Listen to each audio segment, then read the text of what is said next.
So hey yo, Amy here. I'm going to tell you how to survive the winter with your hair in like a windy, cold city.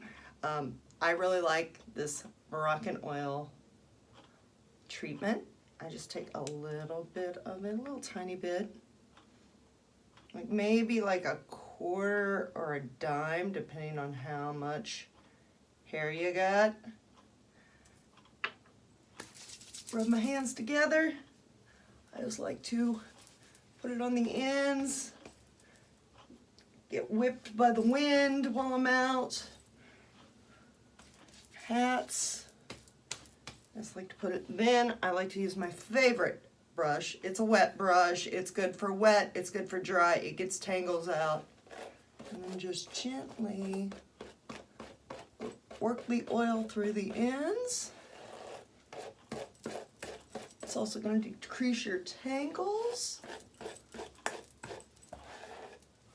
And then look, it just runs right through. I love this one. This brush is so great, it works so well.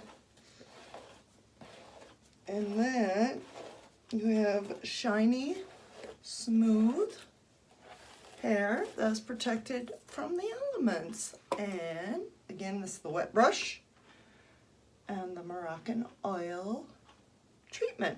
And like I said, just a little dime size. That's all you need. Otherwise your hair is going to end up looking greasy and you don't want that.